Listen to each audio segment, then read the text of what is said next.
नमस्कार, हम हैं इस वक्त जयपुर लिटरेचर फेस्टिवल में जो क्लार्क्स होटल में पूरा है जयपुर में। और माइक नहीं है तो क्या हुआ, आवाज़ मेरी तेज़ है। और हम आए हैं यहाँ पर, आप देख सकते हैं यहाँ मेरी किताबें रखी हुई हैं जो अंग्रेज़ी में आई थी। अब ये फ्री वॉइस ये है और इश्क में शहर होना का अंग्रेज़ी वाला अनुवाद है यहाँ पर। तो इसका अनुवाद है, ये मेरी किताब है, लेकिन मैं बात सिर्फ अपनी किताब पे नहीं करूँगा। जो यहाँ पर किताबें हैं, एक नज़र में अगर आप देखें तो एक बदलाव नज़र आता है कि ज़्यादातर जो किताबें हैं वो ऐतिहासिक व्यक्तियों के ऊपर हैं और जिनके ज़रिए उन्हें नायक बनाया जा रहा है। ऐसा लग रहा है कि उन्हें इतिहास में कम जगह मिली है, लेकिन इतिहास ने अपनी यात्रा बहुत अलग तरीके से तय की है।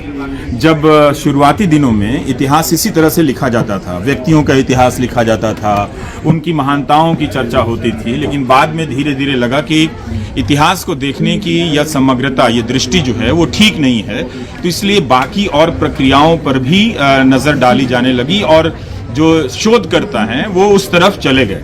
इसका मतलब यह नहीं था कि किसी व्यक्ति के योगदानों को उन्होंने छोड़ दिया है, लेकिन राजनीति अब तय कर रही है कि नहीं, हम उसे अच्छा लगता है कि कोई उससे, जब आप प्रक्रियाओं का इतिहास पढ़ेंगे तो बहुत वक्त लग जाता है समझने में, सोचने में, अलग अलग इलाकों में, अलग अलग समय में आपको यात्राएं करनी पड़ती हैं।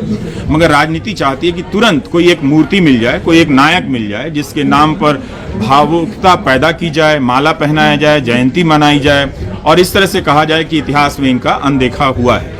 तो ये एक बदलाव दिख रहा है कि बहुत सारे राइटर जो हैं वो व्यक्तियों के ऊपर लिख रहे हैं, बहुत सारे व्यक्तियों के ऊपर लिखी गई किताबें आ रही हैं। आप शुरू कर सकते हैं फिल्मों से। आप देखिए कि ये गुरुदत्त पर की किताब है और इस तरह की किताबें तो आती ही रहती हैं। और हरिप्रसाद चौरसिया जी पर किताब है ये, लेकिन ऐतिहासिक चीज़ें आप पढ़िए, कितने शानदार बांसुरी वादक रहे हैं। ऐसी किताबों की चर्चा बहुत कम होती है, लेकिन ऐतिहासिक नायक ढूंढे जा रहे हैं। अब देखिए एस.डी. बर्मन पर ये किताब आई है, लगता है सत्य सरन ही ये किताबें लिख रहे हैं। तो ये इतिहास में ये भी एक किताब है कि शांतनु दास की ये किताब है, India empire and first world war culture.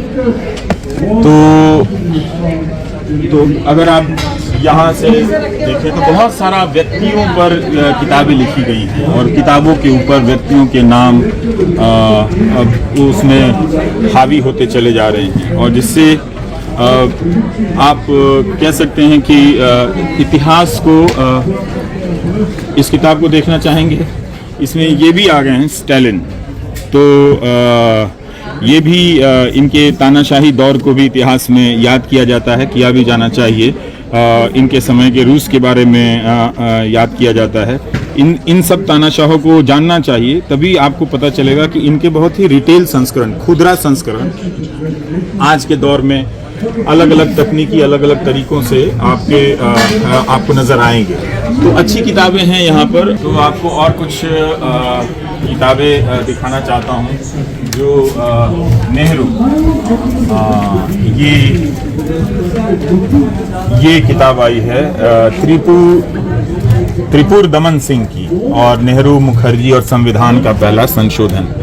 ये किताब आई है, ये अंग्रेजी और हिंदी में लगता है साथ साथ आई है। ये किताब आप देख सकते हैं। और रुकिए ज़रा सा, मैं अभी दिखा रहा हूँ बहुत सारी चीज़ें क्या हो रही हैं किताबों की दुनिया में। हाफ एम्प्रेस, ये किताब है चित्रा बनर्जी का, यहाँ पर इसमें प्रस्तावना है। तृप्ति पांडे की किताब है ये। और ये इस तरह के अगर जासूसी कहानियों में, ये बहुत अच्छी किताब है विद्या कृष्णन की। तो ये फैंटम प्लेग, इस किताब में ये चीज़ डील किया गया है कि बहुत सारे जो डॉक्टर हैं वो आपको कई तरह के गैर ज़रूरी एंटीबायोटिक्स देते हैं और एंटीबायोटिक्स देते देते आपके शरीर की प्रतिरोधी क्षमताएं ख़त्म हो जाती हैं। उसका नतीजा ये हुआ कि जो टीबी की दवाइयाँ हैं वो असर कम करती हैं। अगर आपने टीबी के इलाज में देर कर दी तो आपका खतरा बढ़ सकता है। तो ये वो किताब है विद्या कृष्णन की, फैंटम प्लेग, मतलब इसे भी एक प्लेग कहा गया, महामारी कहा गया है कि टीबी का जो रोग हमारे जीवन में फैला हुआ है। तो आप देख सकते हैं। अब ये की किताब आई थी, उनकी जीवनी लिखी है अक्षय मुकुल ने अंग्रेजी में ही। ये विनीत गिल हैं और निर्मल वर्मा के जीवन पर अंग्रेजी में किताब आई है। तो हिंदी के लोग अंग्रेजी में दिख रहे हैं, अच्छी बात है, पहले भी दिखते रहे हैं, तो ये कोई बड़ी बदलाव नहीं है। क्योंकि ये हाँ, तो ये डैरिम्पल साहब का कोना है, तो यहाँ पे उन्होंने अपने जीवन में इतनी किताबें लिख दी हैं कि आप देख लीजिए कि एज ऑफ काली, तमाम तरह की किताबें हैं। तो इनकी किताबों के बारे में एक अलग से समीक्षक की ज़रूरत है जो डैरिम्पल की सारी किताबों को पढ़ता हो, उनकी किताबों को ये भी किताब की काफ़ी चर्चा रही है, एनआरकी वाली किताब की, वाइट मुगल की भी काफ़ी चर्चा रही है। तो एक सिटी ऑफ जिन की चर्चा रही है। तो एक अद्भुत लेखक हैं विलियम डैरिम्पल, और नेताओं पर भी बहुत सारी किताबें हैं। और आपको क्या दिखाऊँ, यहाँ कोई किताब होती है, मैं आप रास्ता दे दीजिए। नमस्कार। Thank you. तो राजस्थान के ऊपर अगर आप जानना चाहते हैं तो इतनी मोटी किताब राजस्थान के इतिहास में, तो अब बताइए कि इतिहास पढ़ता कौन इस देश में? ज़्यादातर जो अच्छे छात्र होते हैं या जो नहीं भी होते हैं, उनको ठेल ठेल के इंजीनियरिंग मेडिकल की तरफ धकेल दिया जाता है। जो मेडिकल में जाता है वो अगला 15 साल के लिए मेडिकल की किताबें पढ़ने में फिक्स हो जाता है। जो इंजीनियरिंग में जाता है नौकरी और दहेज मिलते ही पढ़ना बंद कर देता है ज़्यादातर लोग। तो अब अचानक आप एक सुबह उठते हैं, कहते हैं हमें इतिहास नहीं पढ़ाया गया, तो ले पढ़ लीजिए आप, ये राजस्थान की इतनी मोटी किताब है, आइए खरीदिए। तो पढ़ेंगे नहीं, और फिर किसी मंच पे जाके किसी बहुत ही ख़राब किस्म के नेता से ज्ञान भी आप कैसे सुन लेते हैं कि इतिहास हमें नहीं पढ़ाया गया। उनसे पूछिए कि वो अपने जीवन में पढ़ते कितना घंटा थे, तो उनको जवाब देते नहीं बनेगा। तो एक तरह से अब ये सब भी किताबें हैं, आप देख लीजिए, ब्रिटिश इंडियन आर्मी पर लिखी गई हैं, इतनी सारी किताबें हैं। पढ़ेंगे तब आपको पता चलेगा कि इतिहास में क्या क्या पढ़ाया गया है। विवेकानंद पे ये किताब आई है, किसी ने लिखाई है, हिंदी इधर है। तो ये हिंदी की दुनिया है। ये बहुत अच्छी किताब है, प्रभात रंजन की किताब है, कोठा गोई।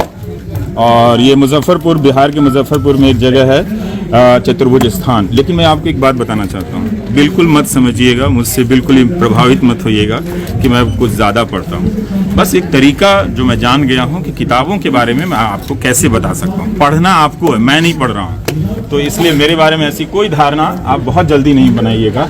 और ये जावेद, इस किताब की काफ़ी चर्चा हो रही है, जादूनामा की। और ये वो किताब है रेत समा, ये मैंने पढ़ी, ये मैंने किताब पढ़ी है, ये आपको भी पढ़नी चाहिए। बहुत ही अलग तरह का ये टेक्स्ट है। औरतों के अपनी ज़िंदगी के ख्याल हैं कि वो अपनी वास्तविकता से हटकर अपनी कहानियों, किस्सों और कल्पनाओं के ज़रिए किस तरह से एक दुनिया रचती हैं, और उस दुनिया में कोई सीमा नहीं है। आप कहानी किसी और प्रदेश में घट रही होती है, लेकिन कल्पना चल रही होती है पाकिस्तान के हिस्से की। तो बहुत ही सुंदर कहानी है कि औरतों के नज़रिए से अगर आप देखें, उनकी कल्पनाओं के नज़रिए से देखें, शायद इसलिए ये कहानी बहुत सीमाओं को पार करती है, इसलिए इसे इंटरनेशनल बुकर मिला है। और गीतांजलि श्री की ये किताब भी बहुत अच्छी है, माई कहते हैं कि अच्छी है। ये मैंने पढ़ी नहीं है पर मेरे पास है, तो आप देख सकते हैं। और हम आपको क्या बता सकते हैं कि बहुत सारी यहाँ पर किताबें हैं। नवतेज सरना ये ब्यूरोक्रेट हैं, भारतीय विदेश सेवा में थे, और इन्होंने गुरु नानक जी पर किताब लिखी है हिंदी में। ये शायद पेंगुइन से आई है, तो पढ़ना चाहिए। ये हमारे भारत की जो यात्रा रही है, उस यात्रा के ये बहुत महत्वपूर्ण यात्रियों में से एक हैं, जो तमाम धर्मों की और उनकी उपस्थितियों को बहुत बेहतरीन तरीके से नानक समझते हैं, और उन सब को मिलाकर एक शांति का सूत्र आपको देने की कोशिश करते हैं। तो अगर आपको चाहिए शांति चाहिए जीवन में, तो आप नानक के पास चले जाइए, वो आपको अपना लेंगे। तो एक तरह से और आपको क्या दिखाऊं मैं। और हिंदी की किताबें इतनी हैं, ऐसे कैसे हो सकता है कि ये नामवर सिंह की किताब है, मनोरंजन भागा हुआ लड़का। हाँ, ये है मनोरंजन व्यापारी की किताब है। ये भी बहुत ही इसकी चर्चा हो रही है एक तरह से। और तो अब और आपको कितना कुछ बताएं, इसका मतलब यही है, सिर्फ सिंपल बात यही कहनी है कि पढ़ा कीजिए। और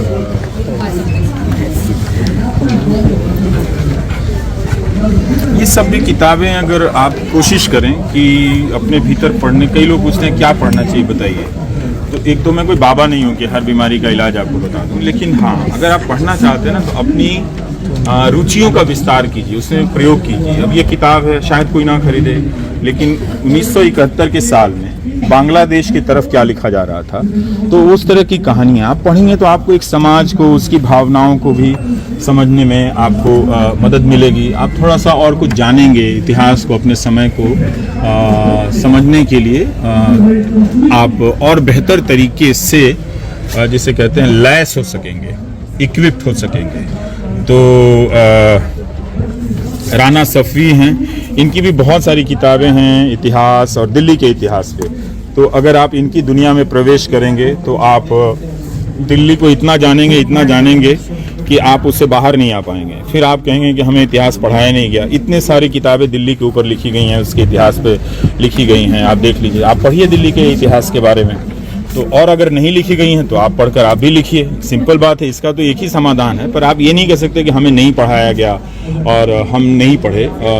सच्चाई ये है कि आप पढ़ते नहीं हैं, और लिखने वाले इस देश में इतिहासकार बहुत कम है। कोई अगर मंत्री ऐसी बात कहता है तो आप उससे सिंपल सवाल पूछिए कि आपके देश में इतिहास का कितना बजट है, उस पर रिसर्च का कितना बजट है, कितने लोग इतिहासकार हैं, इतिहास पढ़ाने का जो करियर है वो इतना ख़राब क्यों बनाया गया है, इतिहास का मजाक क्यों बनाया गया है। इन सब बातों को अगर आप पूछेंगे तो मैं आपको लिख के देता हूं कि जनाब से एक जवाब देते नहीं बनेगा, उनकी हालत खराब हो जाएगी। लेकिन वो कहेंगे हाँ जी इतिहास नहीं पढ़ाया गया, आप भी बैठे बैठे कहेंगे इतिहास नहीं पढ़ाया गया। इतनी सारी किताबें लिखी गई तो कोई लिख ही रहा है ना, कोई पढ़ ही रहा है ना। अगर आपको लगता है कि इसके बाद भी कोई किताब बच गई तो आप लिख दीजिए।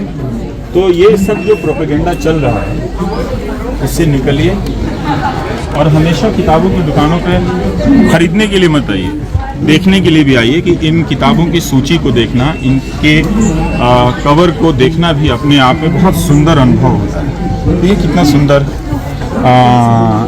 ये देखिए गणित पे किताब निकल आई, हाँ, और कुछ भी आप खींच ली तो आप जानेंगे यहाँ पर कालिदास पर यहाँ पर किताब है, तो आप कैसे नहीं जानेंगे। तो इसलिए बहुत ज़रूरी है कि आप इसको, बहुत सारी किताबें जो है ना हमें पता नहीं चलती हैं कि ऐसी कोई किताब आई है।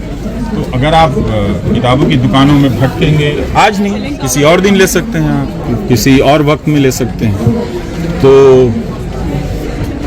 एक आखिरी किताब से अपनी बात खत्म करता हूँ, कैफी आज़मी की किताब। हमने तो नहीं, मुझे नहीं मालूम था कि कैफी आज़मी की यहाँ किताब रखी है, तो पढ़ दूँ।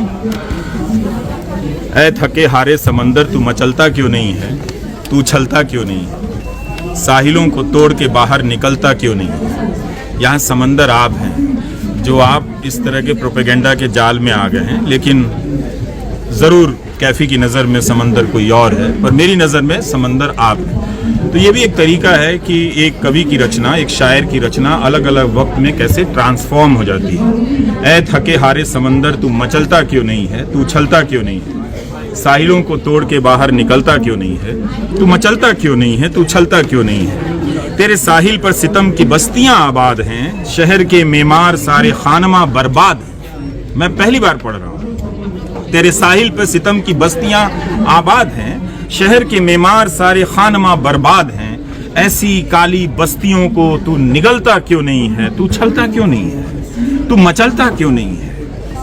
तुझमें लहरें हैं न मौजें हैं न शुर, जुल्म से बेजार दुनिया देखती है तेरी ओर। तू बलता क्यों नहीं, तू उछलता क्यों नहीं, तू मचलता क्यों नहीं।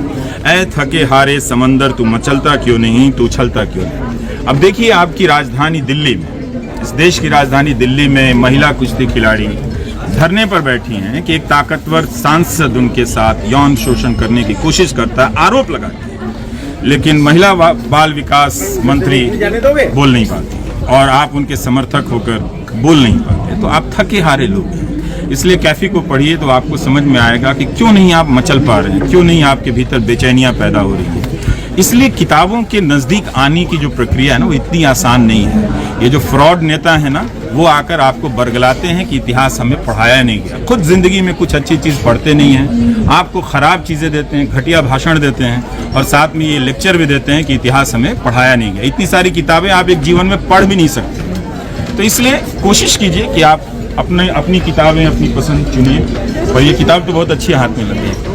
तो ये सारी रिकॉर्डिंग वृंदा शर्मा कर रही थी और इनकी उंगलियों में देख रहा हूँ दर्द होने लगा है, तो मैं